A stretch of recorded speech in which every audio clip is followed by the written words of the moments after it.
Hello again. Tonight we're going to talk about Martian streaks. This is not Martians running around unclothed fast on the planet.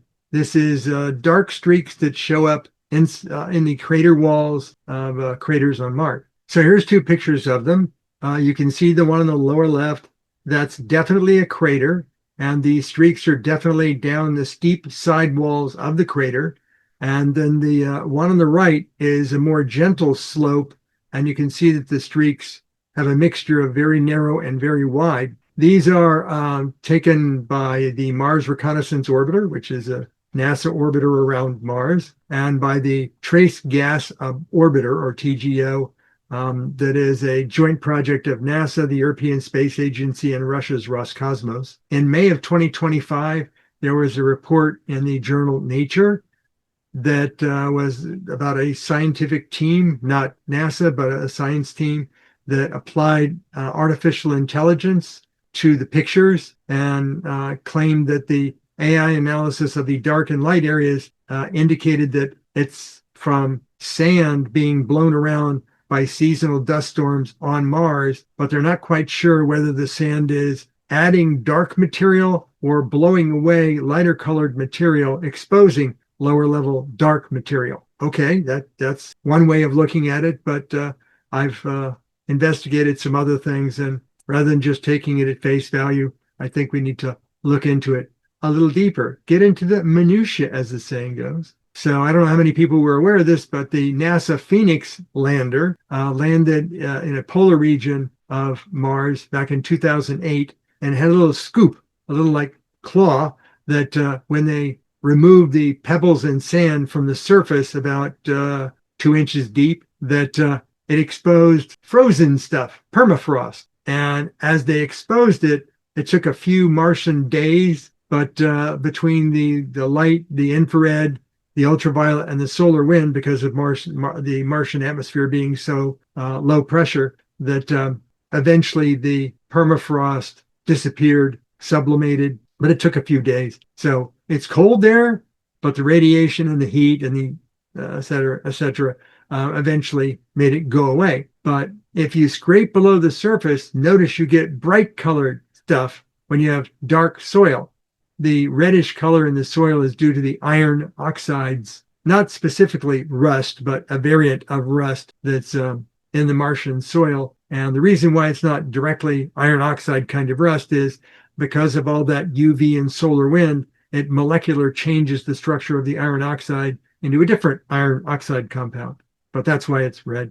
And the white underneath it, it may be frozen carbon dioxide, dry ice, or it could be frozen water ice. So are there any analogous things on Earth? Turns out, yeah, kind of. There's things to pay attention to on Earth that might be, if you take into account the lower atmospheric pressure and reduced gravity, they may be exhibiting something similar. So on Earth, there are waterfalls that if it gets cold enough for a long enough period of time, that the water in the waterfall will actually freeze solid. And when it freezes solid, the water would be blue to dark in color. And when it freezes solid, it gets lighter in color, which is the opposite of what's happening on Mars. But there are also, I don't know how many people have heard of these, but there are chocolate falls. And it has nothing to do with the actual chocolate. It's that instead of seeing water coming over the falls, what you have is desert sand mixed with water, and you get this flow of sand plus water over the edge of what would normally be a waterfall. So there's all sorts of things that can produce these streaks, even on Earth, but we have heavier gravity and heavier atmosphere, whereas on Mars, it could be similar effects, but different atmosphere, different gravity. So here's a comparison. On Earth, we have these things called sand dunes, that the wind pushes the sand around. But because our atmosphere on Earth is much denser, the dunes are slow rolling. There's not a lot of sharp edges to them, but they do have light and dark areas. And if you were to, instead of looking at this lower left picture as dunes sideways, you were to look at it from above, you would see that the lighter areas are places where the sun's shadow is illuminated. So you see light streaks. And then where the dune curves over, you have an area where it's darker. So light and dark areas. Sound familiar? The other one is, they have this in California. There are dunes along the shoreline at a very high altitude on the tops of cliffs. And occasionally, due to weather, the edge of the cliff will give way and it will pour sand off the edge of the cliff all the way down to the shoreline. And it's lighter in color because on Earth, there's vegetation, there's a solar aging of the rocks. So the rocks and the vegetation are dark, but when the sand pours from the dunes over the edge, it's lighter in color. And on the right, you have a picture of that crater on Mars. If it's due to wind blowing dunes over the edge of the crater, then you could look on the top edge of the crater and see dunes. What you see up there is flat rock. You don't see a lot of smooth curved dunes up there. You just see flat rock surfaces. So where's the sand coming from if it's wind-blown sand? I don't think it's from sand. How would you figure this out getting more data?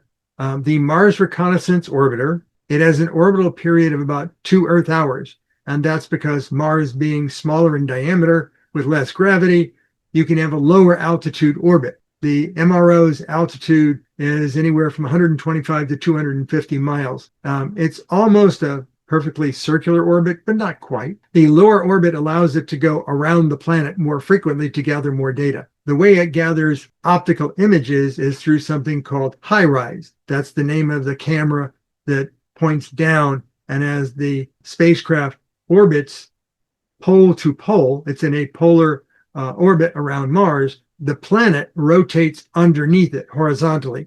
So it's going around the planet, and then the planet is turning underneath it at the same time. The field of view is not very wide. It's about 3.7 miles wide, but the camera can actually pan 30 degrees.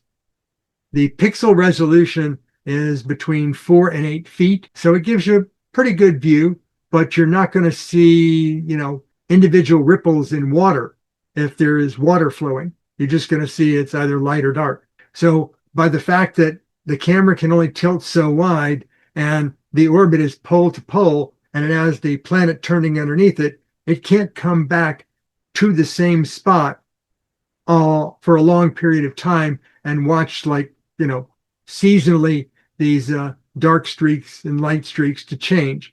So it'll get there, for a couple of orbits, and then the planet is turning underneath it and it can tilt a certain distance. So if it tilts into the direction that it's turning and starts taking these swaths of images and it tilts and gets to the far edge, the 30 degree, after a certain number of orbits, that's about as wide as it's going to do. It may not be back to that site again for another few days, so it can't watch it completely. And here's the other kicker. The radio antenna that they use for communicating with Earth does double duty. They can actually use it as a radar antenna. So they rotate the spacecraft using gyroscopic action, inertial movement, and the spacecraft rotates until the normal Earth radio antenna is pointing down, and then they use it as a radar antenna. So it does a 120-degree roll in order to shoot radar down to the surface. Well, when it does that, it's out of contact with the Earth because one antenna. And the second thing is when it does that roll, the camera that would normally be pointing down for optical is actually pointing off to the side, so it can't look down. Now, the tilt is performed using gyroscopic action, using its inertial management system. But if it wanted to actually tilt the orbit to stay on a particular area for a longer period of time, it has a fixed amount of fuel for doing that. And they're projecting that fuel will last until 2030. That was news to me that, MRO only has until 2030. And then, we better get something launched quickly because it takes a couple of years to get it to Mars. And it takes a few years to get something from concept to launching it. So if we're going to have something to replace MRO, is it in the works already?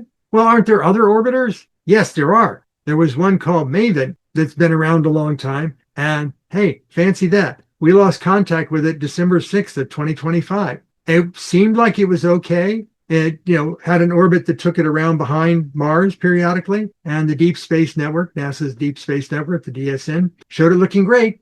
And then it went behind Mars and they never regained contact with it after that. Don't know if something broke, whether it kind of had a fuel leak and went spinning out of its way, but they've never regained contact with it and haven't found it. It's not there anymore. That trace gas observer that I mentioned, yeah, it's there. It has a camera system, and the camera system is a little coarser resolution. They can see down to about 4 feet instead of 1.3 feet, and their lowest altitude is 250 miles. So they're a little higher up, and the resolution is a little coarser, but they could be used as well.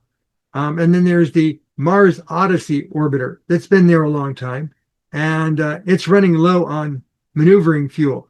And once it runs out of fuel, we may lose contact with it because it can't maintain its orbit. At the moment, MRO is the primary observer for the Martian streaks. But why don't we just have a rover go over and visit it? Well, here's kind of a map of Mars that has a lot of labels on it to where things are. From Spirit and Opportunity, you've heard about the Schiaparelli crater. That's kind of right there in the center. On the left side, you see the 2 red X's. That's where the streaks are observed inside of impact craters. And then over on the right-hand side, you see the green P and C. That's where the Perseverance rover and the Curiosity rover are located.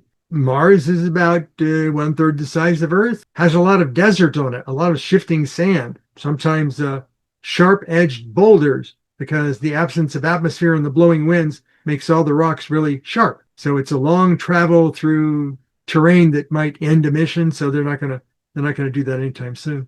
But as to where they are, Curiosity is in the Gale crater, and Perseverance is in the Jezero crater, and these 2 craters are about halfway around the planet from where the streaks are. The 2 primary places where they photograph the streaks are Chrysi Planitia, which is in the Tharsis region. That's near to where the Viking 1 lander is. ID Fosse is in the northwest part of that same Planitia, but it's a river drainage system. So there's lots of valleys and lake beds and canyons and tough terrain for a rover. Now, given the distance, it's too far and you have to travel over sands. If you remember the Spirit rover, it ended when it got stuck in the sand and couldn't orient itself so that the sunlight would charge up its batteries. And once it got stuck and winter came and the sands came, that was it for Spirit. It might take months for Curiosity or Perseverance to make the drive over to there. And you don't want it to drive into the crater because the steep sidewalls of the crater would be end of mission. It would fall in. If you could get the crater there and have it stare at the sidewalls, that would be good for watching the material slowly change, become dark streaks, or go from dark streaks to light streaks to not there anymore. But you wouldn't want the rover to come to the edge of the crater and kind of try and use its mast camera to look down, because that might pull it in, because there's loose material along the edge. And even if it could find an opening and drive to the bottom of the crater and then look up, the bottom of the craters usually have a lot of sand and gravel in them, and the rovers would likely get stuck. It's too bad the helicopter isn't still flying, because if the rover did make it to a safe spot away from the edge, it could have the helicopter fly out over the sidewall and maybe tilt the camera and look down onto the sidewall or look across the crater. But these craters are maybe a couple of 100 miles across, so you're not going to have it be on this side of the crater and then get a good image of the far side of the crater. So it'll have to look down. Now, it could, if it could do it, and if the helicopter still existed, they could fly it one of 2 ways: fly out some distance, take some images, and then fly back to the rover. Or it could do a one-way mission. Helicopter's good enough for now. We'll just send it as far as we can across the crater to get as close up on the streaks as we can, and then have the helicopter run out of battery and end of mission for it. But that would be the highest altitude it would have ever flown, because the craters are so deep and it's up on the top edge.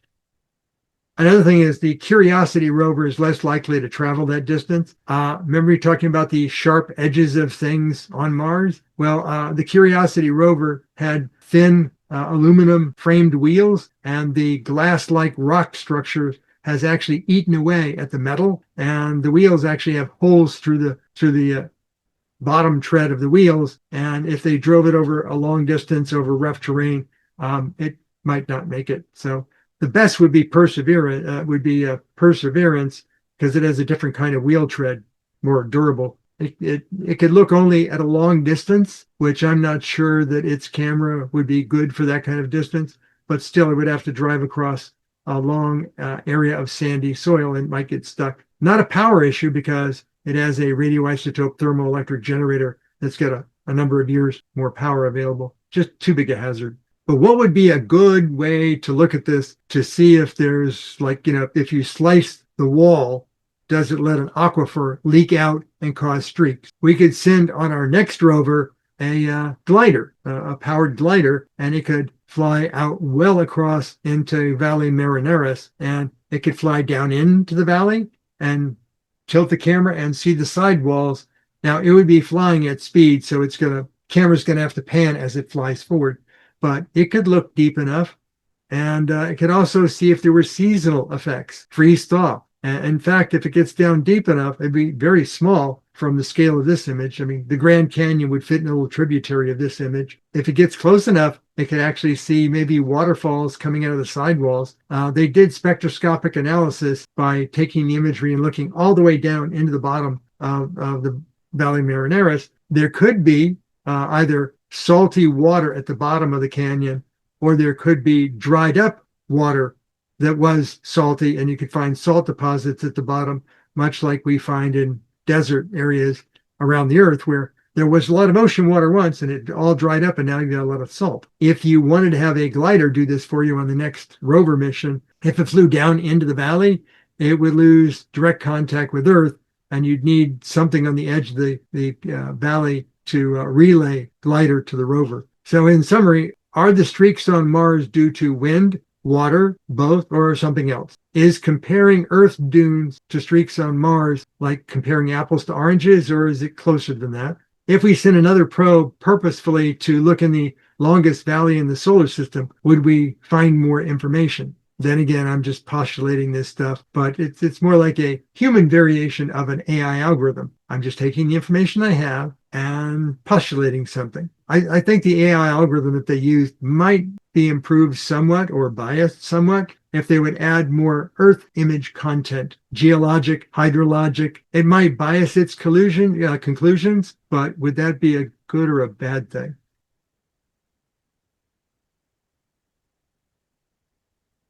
And then information about stuff.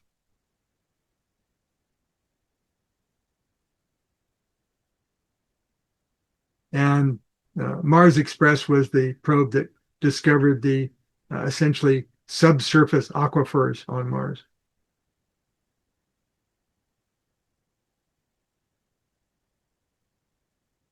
Comments, questions? So it seems like anything other than a helicopter or a drone would be a one-time mission, right? You go in and you don't come out after that. How would you launch the glider?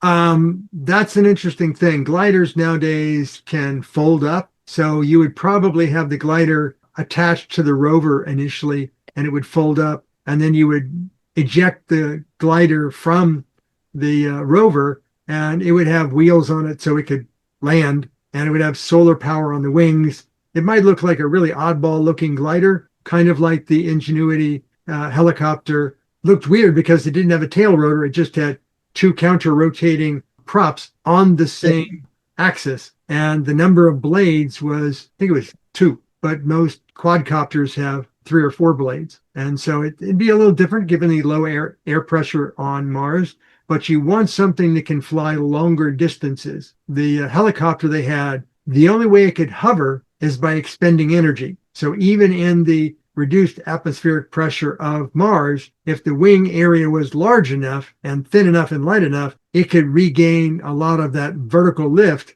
from flying like an airplane, flying like a glider. Whereas the helicopter has to expend power just to hang in the air. So assuming there are thermals like we have here on Earth. I don't think the atmospheric pressure is high enough for there to be solid thermals, but I think that there would be enough air pressure that you could get lift from going fast enough forward through the air. But that's something that they have to prove out. There are investigative projects underway to see if a glider is. They didn't think a helicopter would work. Maybe it would, maybe it wouldn't. And then they found out, hey, look, a helicopter works on Mars. Well, what else would work? Well, we need something with more lift and longer endurance. And so a glider. So we'll see if NASA comes up with a Mars glider. They could do something like a crane where you had a rover drive the edge and then had a boom arm that like went out over the edge of the crater or Valles Marineras, and then it extended a camera on a cable, but it's only going to go down so far, and then it runs out of cable. So you're looking to take pictures from a height then, rather than sampling it? I think sampling it would be great, but that's kind of a one-time mission thing. Maybe they could have little mini projectiles. You shoot one down, it has some tools on there or some little scientific instruments that can radio back to the main rover what it finds. Little expendable projectiles. Yes, there is the possibility that they could shoot something out into the canyon or into a crater, and then it could relay back radio information to the rover, which would then relay back radio information to Earth. That's another possibility. But then it has to land sort of the right way up. We don't know what it would land into. If we found out, oh, look, it's actually water, would it work submerged? If it turns out that it's just ice on the surface of rock, would it bounce off? I think all of it should be tried personally. Yeah. It costs so much and takes so long to get things to Mars. Yeah. The next probe should have like a smorgasbord of try this, that didn't work, try that didn't work, try this, hey, that worked, and then repeat. They could have a mini rover that is tethered to the main rover, like a little Hot Wheels type car that could roll down in there, and there's a cord attached to it, and then the main rover can reel it back up when it's done sampling. Yes, these craters in Valles Marineras, I mean, Valles Marineras is many thousands of feet deep, and the craters can be miles deep. You wouldn't get too far down the sidewall if all you had was even 1,000 feet of cable. Now, how long are these streaks?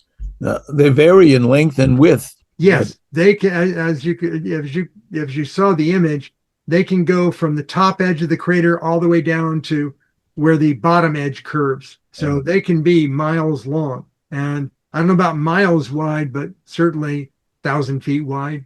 So if they start near the top edge, then you might not need that much cable or a very much distance from a projectile. That's true. At least to get a sample of the material. Now, you wouldn't get the overall picture, but you could still get a sample. Well, that's really what you'd like to do. If you can't get a good high-resolution, full-spectrum image, the next thing you'd want to do is shoot radio into it. If you can shoot particular frequency and strength of radio into it, it will produce a radio signal back, kind of like a radar, but the radar would actually be something you could do a wavelength spectroscopic analysis on it and determine the materials that you shot the radar into. There's a number of different things that they can do. And like I said, I think the next probe they send to Mars should be a smorgasbord. You should be able to have all kinds of, give this a try, give that a try, and see which one works. What about a hot air balloon? Could launch that and it could stay up for quite a while. Would the atmosphere support that? It would have to be a very large balloon or a very lightweight payload. And yes, it doesn't have to be a hot air balloon. It could be a helium or hydrogen filled balloon. Mm-hmm. Well, but you'd have to carry the gas with you, whereas the hot air you could generate from solar or... Yes. Yeah. But the hot air of a hot air balloon on Earth, think of it for a moment, the hot air expands the balloon chamber, and the pressure inside the balloon is going to be less than the pressure outside the balloon, and therefore the balloon will be buoyant and rise. Mm-hmm. The atmospheric pressure on Mars is less, and it's very cold on Mars. You don't need as much heat, but you do need a lot more pressure in there. Yeah. But add it to the smorgasbord. Try everything. Throw lots of spaghetti against the wall and see what sticks. It's when exploration, when science for the sake of science gets to be very interesting, is if you're given the budget money to see what works, to determine the best way to do things. And you may find that, well, the best way to do it on the moon is different than the best way to do it on Mars, which is different than the best way to do it on Enceladus. And I wonder how rare these streaks are across the whole planet. The only places I could find them were on these two crater walls, and they only saw it from two different orbital probes. So I don't think it's on all craters. They haven't seen inside Valles Marineras, so Valles Marineras could be the equivalent of a dry ice Niagara Falls, and we don't have the ability to see it. But you never know until you look. Okay, any other comments or questions before I stop recording? Nothing?